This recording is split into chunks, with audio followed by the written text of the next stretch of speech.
Hey guys, today we are going to talk about 3 permanent winners and losers from the pandemic. Okay, so we are going to talk about some industries that have won permanently, that have significantly improved their outlook as a result of the pandemic for the next 5 to 10 years, as well as industries who, in my opinion, are going to struggle a lot more in the next 5 to 10 years as a result of some permanent societal changes as a result of the pandemic. So the first industry that I think is going to be extremely successful in the next 5 to 10 years, I'm obviously not the only one who thinks this, is the web conferencing industry.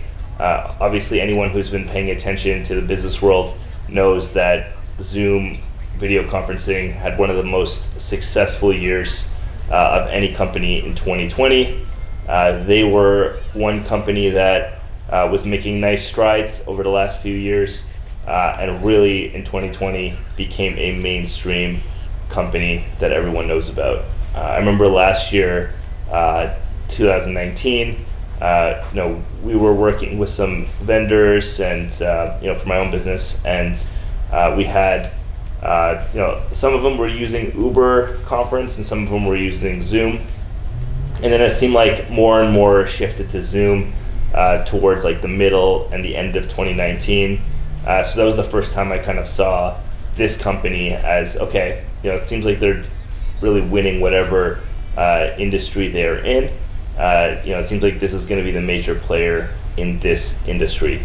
Skype was fizzling away. I know they're owned by Microsoft, and Microsoft has another kind of software. I think it's Microsoft Teams or something like that. I don't know the exact name. And then you see really, Zoom kind of making a big push towards the end of 2019, and then 2020 comes, and obviously the pandemic is a horrible health crisis, but from their business's perspective, it was like hitting the jackpot because everyone is now working from home.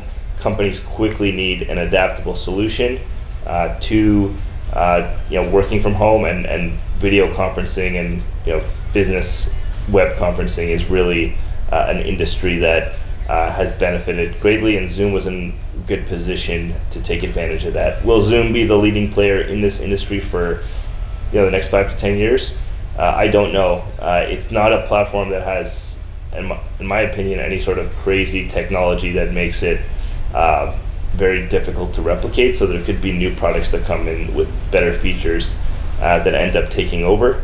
But as a whole, the video conferencing industry will no longer be the same. It will not be something that people just use for meetings from time to time. It'll be a core pillar to how many companies operate as a whole, because many of them are realizing, okay, you can't actually get a lot of work done working from home.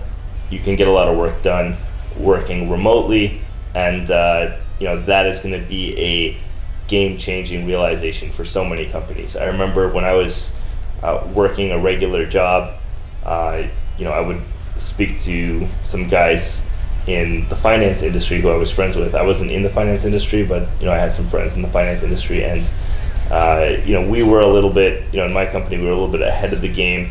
So working remotely and working from home was more of a thing. But I remember explaining to some of these guys, you can work from home, you can get as much done, you can get more done actually, because a lot of times it's hard for you to separate work from home, so you just end up working all the time. Now these guys were in finance, so they were working all the time anyways, but they had a really tough time understanding how people could work from home and how people could just get work done from home.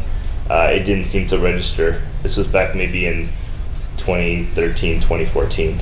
And so back then it was still something very confusing to some people. How can you work from home? Like, what's that? Obviously some companies were doing it, but it was definitely not mainstream like it's become over the past few months really, and over the past year. And there was kind of a big lead up to this, and now video conferencing and web conferencing is a very, very mainstream industry. Zoom is obviously one of the leaders. Microsoft has a lot of corporate contracts that it had from before, and there's Uber Conference and a bunch of other players in this industry. and there should be more and more innovation in this industry just because it's so new and just because the industry is a lot larger than it was 12 months ago. So as a result, it's going to attract more players, it's going to attract more innovation, more money getting thrown at all sorts of features and integrations and this and that. So this industry is just going to explode, and as a result, you're going to watch these companies get bigger and bigger. Now, I was talking to a friend about Zoom shares a few months ago. I thought they were kind of overvalued because it just felt like a lot of hype. Since then, they've gone down to about 20%. So we'll see how the company evolves over the next little bit, how the industry evolves, and we'll see how kind of that company grows in 2021 as people maybe slowly start to go back into the offices. We'll see how how permanent it really is. But in my opinion, it's a lot more permanent than it was beforehand, in the sense that it's completely changed how people think about work and how people think about location. So video conferencing is one. Another industry that I think is really interesting is the whole virtual assistant industry. I think that is going to grow significantly. It's also tied into this working remotely, and working from home. So the company that I think is going to benefit a lot from it is a company by the name of UpWork. I've been telling people about UpWork since they renamed as UpWork. I think it was 2015. This company has a long history. I think it's been around since the mid-90s. It started out as a company named Elance. It's essentially a platform that connects people who are looking to work remotely to people who are hiring remote workers. And the whole concept of working remotely, working independently, freelancing remotely, that whole concept, I think it became mainstream maybe in the early 2010s. I know Tim Ferriss wrote a book, and he coined it digital nomads. That kind of spurred, the conversation into the mainstream. But it was still kind of niche, in 2014, 2015, if you told somebody, you work remotely and you just traveled the world, or because that's who usually was like, those are the people who were really kind of interested in remote work back then. It was just people who wanted to like travel the world and work remotely. Not everyone, but that was kind of the people that were really, really attracted to it, really wanted to get into it early, as well as people in emerging markets, markets like India, markets like the Philippines, markets that have a lot of skilled laborers. In India, for example, they're very good at tech. In the Philippines, a lot of companies outsource their customer service there because the English is very good. English as well as Tagalog is their first language. So a lot of companies would outsource there, and then a lot of these workers after 2-3 years realized, okay, we want to work for ourselves. So they go on a platform like Upwork and market themselves to people all over the world at a very, very good rates. You could hire people for $5 an hour USD on Upwork. Those exact same type of people might cost you, 50, 60 grand. I always say on Upwork, for every $1 an hour you spend, you get an equivalent type of person that you would get in North America by multiplying that number by 10,000 and making that the annual salary. So if you pay someone $5 an hour on Upwork, you're going to get like a 50,000 a year person. If you pay someone $8 an hour on Upwork, in the Philippines or India, you're going to get someone who in North America would cost you 80,000 USD an hour. So that's completely game changing, because you can get people who are equally as good for a very small percentage of the price. Now, some people might say, okay, that's bad for the local economy, et cetera, et cetera. However, a lot of young entrepreneurs, right, or a lot of people who are just entrepreneurs without a lot of money, they would not be able to start their businesses if they had to hire local people. A lot of people can't afford, when they're just starting out, to pay $80,000, $70,000 for someone who's going to work on their website, or someone who's going to help deal with their customers. But $5 to $8 an hour, that is something that a lot of people can afford. when they're just starting out. Not everyone, but a lot more people than the number of people who can afford, people between 50 to 80,000 a year. And as a result, along with cheaper software and more marketing exposure that you can get for a lot cheaper, Upwork and freelancing has enabled a lot of people, a lot of young people especially, to start businesses and scale businesses because they have access to skilled labor at a level that they did not have before. Now, what's interesting and a big trend that I'm noticing on Upwork during the pandemic, and this is why I'm very bullish on Upwork stock. The stock's actually gone up by 5 times in the pandemic, so I think it's gone from like 6 to 30.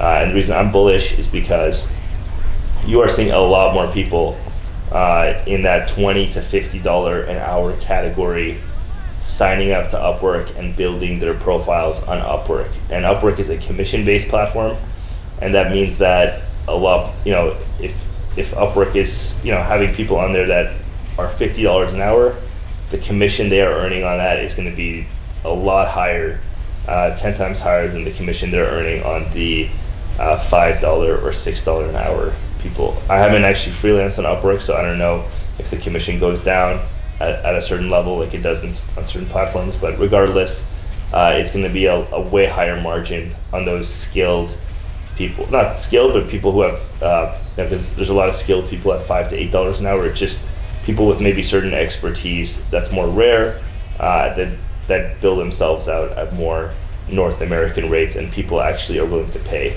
maybe higher end consulting services or something that's very specialized. And that is super interesting. And to me, Upwork and the whole remote work industry, the platform, it reminds me a lot of a company that most people are now familiar with called Shopify in 2015. Upwork in 2020 reminds me of Shopify in 2015. In 2015, e-commerce buying online had gotten to a point where it was kind of officially mainstream. Ordering something online and getting it from a website, that maybe you found on Facebook or you found wherever, as well as just regular traditional big retail chains, it had kind of hit the mainstream by 2015. In 2010 to 2012, it was still relatively new, I would say, but then by 2015 it had hit the mainstream, and Shopify, which started a few years earlier, was in a great position to benefit from that. And if you look at their share price in 2015, I believe it was around 30, where Upwork is today, and it's gone up to 1,300. Now Shopify is more like the WordPress of the e-commerce industry, so they have a lot of add-ons and they do some payment processing and all that kind of stuff. So maybe it's permanently more valuable than Upwork in certain ways. But Upwork, it can get just as high potentially because the amount of money per each individual relationship that Upwork can earn maybe is a lot higher than the average Shopify transaction. If Shopify is just billing $30 a month and maybe making some money here and there, but Upwork has a lot of potential, and the concept of remote work today, is around where the concept of buying something online, e-commerce, was in 2015. So this is a stock I like a lot because I see the trends, and also it's not a stock that most people know about. It's not a company most people know about. Most people have never heard about it because it's a B2B stock, and B2B stocks are great in that sense because the less mainstream they are, the less B2C they are, right? Because it's vendors selling to businesses in Upwork's cases, the less individual investors can drive up the price artificially, like you're seeing with some stocks. Zoom, in my opinion, was one of those where individual investors just were jumping on the train, and it just got super inflated. Upwork is not a sexy stock by any means, but when you look at what the company's doing and when you look at some changes that are happening on the platform, that industry, in my opinion, is going to get bigger and bigger and bigger, and it's already gotten a lot bigger, 5 times. I think since April, it's December of 2020 now. I think April was around 6. That is no joke, and I think people are starting to see the trend. And as someone who's on Upwork regularly, hiring people for my various businesses, I can tell you that platform is finding more and more ways to monetize every single person that's on the platform, both to hire as well as to get hired. And it's, I see a very, very good future for that company.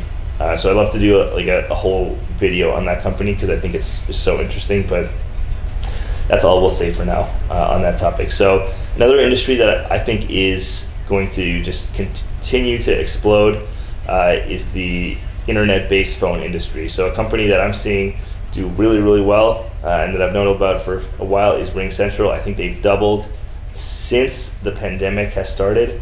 I remember in 2015 when I first started using RingCentral, their share price was way, way lower than it is today. And I remember thinking to myself, okay, because I was having some issues with the platform back then. It wasn't working as well as I wanted it to. And I remember looking for alternatives and I couldn't find anything better. And, as my businesses were growing, I needed more and more RingCentral lines for different departments, for different functions. And so, they, after a relatively short period, let's say a year, they were billing me $500 a month, essentially. I had to pay for that service. And I remember I was relatively frustrated with a lot of the functions at the time. It's gotten way better, obviously. I'm still using it, but I remember I was pretty frustrated and I couldn't find better alternatives. And I was paying them $500 USD a month. So I just remember, thinking a few years later, I was like, what, if I ever I'm paying a company that much and I'm frustrated with their service and I look around for alternatives and I can't find it and it's not a company that's in the mainstream, again, another B2B business, I'm going to buy the shares immediately, especially if it's kind of new age in terms of, the concept of, build your call center virtually and use RingCentral. So that whole industry of VoIP calling and, internet-based calling and all that kind of stuff, it's gotten a lot bigger, and I think it's going to continue to get bigger as remote work gets bigger and bigger. So RingCentral is a really interesting company. The founder, I believe, he started it in 1999. He's still leading the company, which is great. Continuity is a big part of a company's long-term success, especially for leadership, at the highest levels. So seeing what RingCentral has done over the past few years, both with its product as well as just with its market share, seeing how that market is growing and seeing how it is very on trend in terms of companies needing this kind of service. The concept of a landline continues to become less and less relevant, and the concept of internet-based calling is becoming more relevant than ever and will continue to grow as more people start online businesses. And even at this rate, I do think RingCentral could be a very, very good buy. So those are some industries that I think are doing really well and are going to continue to do really, really well over the next few years.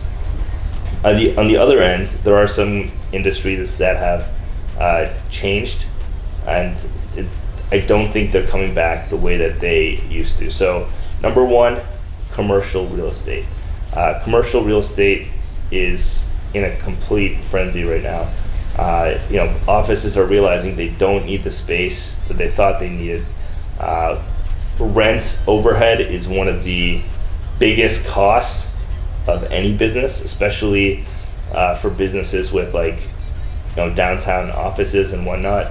And a lot of times in these big cities, the reason people are in these offices, one is prestige, and one is just legitimacy, and that kind of falls into prestige. And number two is just they want to be close to other high-end clients. Well, if everyone is working from home or if people are not there as much, it's almost like this effect where people realize they don't need to be downtown or in a big office tower in order to do their business, and then as a result, other people don't feel like they need to be there as well because their customers don't need to be there, or it's just not the sign of legitimacy the way it was before, to say, okay, we're on this prestigious street in the downtown core. Same thing for malls. The glory days of the mall is behind us with e-commerce growing.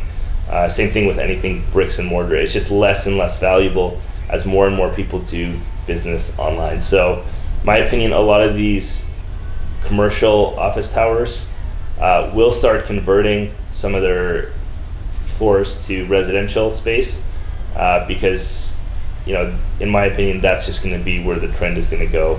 There will always be demand for commercial office space. There will always be demand for commercial retail. However, as things become more virtual, those industries end up becoming a lot less valuable than they were before, right? It almost felt like we were at a peak before the pandemic. Everyone was moving to cities, all the jobs were moving to cities. Less and less percentage of the population was in rural communities, and then the pandemic hit, and that trend started to reverse. And I don't think it's the end of the city by any means. I think a lot of people want to live in cities because of all the amenities, but I think when it comes to working, companies will realize that they can increase their profits significantly by having more home-based staff, and you're going to see a lot more of that, and commercial real estate as a result of less demand is going to become less valuable, both on the office side, but as well on the the mall side and the just the retail side in general. That's one. Number two, I think hotels are going to have a huge problem in the next couple of years as a result of less business travel for what we just talked about.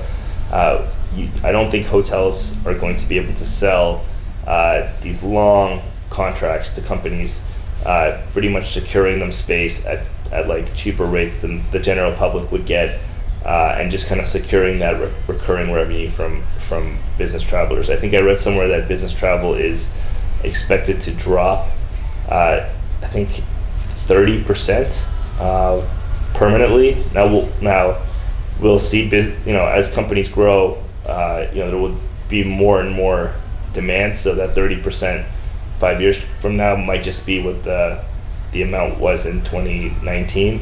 However, it's that industry, that trajectory will not be going as fast as it was before. It almost felt like this last decade before 2020 was just entering the glory days of the travel industry, and for hotels specifically, the business travel industry is such a big percentage of their revenues. They pay the most money, both in terms of the rooms, but as well as the breakfast, everything, the room service, everything's getting expensed. Charge the card, expense everything. And even when giving the companies a discount, they're usually still getting like very nice rooms for their executives, paying very high rates even at a discount, and accounting for a big part of their revenue. And with these changes in how people are working and how people are approaching work, and people doing more and more things remotely, and that being acceptable, that's the big word, acceptable, because a lot of businesses optics, and before, even though you could do it, and people, a lot of people even knew you could do all these things remotely. A lot didn't, but a lot did. The optics were just not there. Something about that face-to-face interaction just felt more legitimate. Not anymore. And as a result, the business travel sector and the hotel sector specifically is going to suffer a lot. I'm still very bullish on vacation rentals. I think vacation rentals, as we know, we talked a bit about Airbnb stock. I think that industry is going to grow like crazy. And hotels will also do very well with the leisure travelers, because in 2021, a lot of people are going to want to travel to make up for 2020, and travel in general, as people become more free as a result of working remotely, there will be more travel. But I just feel like that loss in business travel is really going to impact the hotels negatively, and they're going to have to probably find ways to recoup that revenue through leisure travel, and finding more ways to be attractive to leisure travelers, especially young leisure travelers, as Airbnb and companies like Airbnb get bigger and have more power in the marketplace and try to offer a more suitable alternative that tends to attract the younger audience, that has a longer lifetime value remaining. So it'll be really interesting to see how hotels try to compete in that leisure travel market as business travel goes down a little bit. As business travelers love hotels. It's predictable, it's reliable. A lot of them have been doing it for 30, 40 years. They love the room service. They just, when you're traveling for business, Airbnb sometimes isn't the most reliable. It's you're relying on one individual person, and that person could not have the right mentality or the right approach, or anything could happen. And they can't just reaccommodate you, or it's just more of a hassle if something goes wrong. Then with a hotel, oh yeah, something went wrong with your room, no problem, sir. We have a bunch more. You can get upgraded to the presidential suite, no problem at all, right? So business travelers love hotels, and business travel is being affected by the pandemic permanently. So the next industry we're going to talk about is small retail, right? These are people who have stores that sell products, and what you're going to see with a lot of these stores is they are not going to be able to adapt to e-commerce the way new players are, and that's just going to mean that for a lot of them, the revenues are permanently not going to be as high, and some will shut down if they have not already shut down, because as the pandemic forces people to stay at home, more and more people are getting comfortable buying more things online. And not only is online spending going up, but people are buying things online that before they would just feel more comfortable going into the store and buy. And the reason that is because they don't have the option to go into the store and buy. So if they want something, they have to try buying it online, right? In many cases, with lockdowns or heavy restrictions, or just people's preference to not go into a store at this time. And as a result, they're getting more and more comfortable buying a diversity of goods, a large breadth of goods. Everything they need really at this point can be bought online and delivered to your front door. And people are getting very comfortable with that. And a lot of people who have never had any experience selling products before, they just put up like an e-commerce website or something like that. And now they are competing with that small business, that retail sector who's been around for 10, 20, 30 years. And these people who are, have no experience in some of these product businesses, in some ways are better positioned to do better online than people who have been in the industry, have with like a small store for 20, 30 years. Because, the people who are just getting into it, usually they're a bit younger, they understand social media marketing, they understand Facebook, they understand TikTok, they understand Instagram, they understand analytics, they might understand Google Ads, they might understand search engine optimization. Some of these people who are working in their stores for 20 or 30 years, a lot of them have never sold online. This is the first time, and they're not as savvy with computers, they're not as comfortable with it, they're not spending as much of they didn't grow up with it the way some younger people did. So it's very easy for people who are savvy with online entrepreneurship to come through and create a store and compete with a retail outlet that has been around 20, 30 years in their neighborhood, with a matter of a few hundred or a couple $1,000s of initial investment, they're in the game, and now that's going to make it a lot less valuable to be in that store. We were saying earlier with the commercial real estate, and that store now has to work that much harder to compete in the marketplace. Whereas before, people would have, gone in and looked at their products, and there was just less alternatives, and there was less comfort looking at the alternatives. So that small retail industry is going to change. Now the big players, they are still going to do very, very well. The Walmarts of the world, the Costco's, a lot of them have transitioned a lot of their sales online, and many of them are outperforming anyone's expectations just a few months ago, because their e-commerce, sales have been so high, and they're getting a lot of that walk-in traffic because they're deemed essential, but a lot of people are also buying stuff from them online, and that's getting delivered straight to their door. Part of it is just certain people who would be lazy would just not want to buy online before, but now when they have these great networks to buy online, people will just buy online and instead of making the trip that they may not have made anyway. And another factor is they're taking business away from a lot of these local small businesses, because some of these local small businesses are forced to shut down.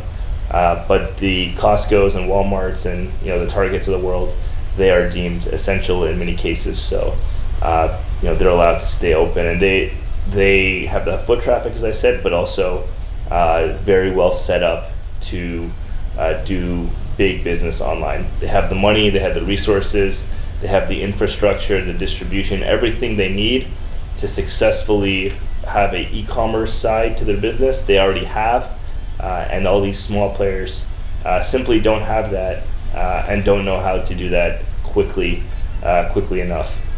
So you're seeing a huge transfer of wealth from the local small businesses to these big retailers who are already very successful. They tend to get more successful. So as the old saying goes, the rich get richer, the poor get poorer. This could not be any more true when it comes to post-pandemic retail. Really during the pandemic, but also post-pandemic, I don't see those small retail outlets coming anywhere near the big players, as well as new entrants into e-commerce that are very savvy online.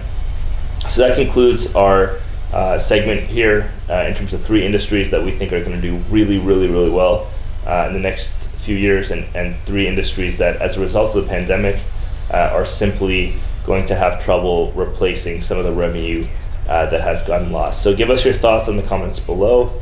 We'll be sure to respond as soon as we see them, and we're really looking forward to hearing your thoughts and seeing how a lot of these industries evolve over the next few years. Obviously, we want everyone to do well, especially small businesses, but the reality is people's behavior is changing. Some of it will change back as society gets vaccinated, but some of it won't, and certain trends that may have taken a decade or 15 years to emerge have emerged within a matter of just a few months. So it'll be interesting to see how 2021 goes, and which of these societal changes are permanent and which are just temporary during the pandemic. So looking forward to hearing your thoughts below.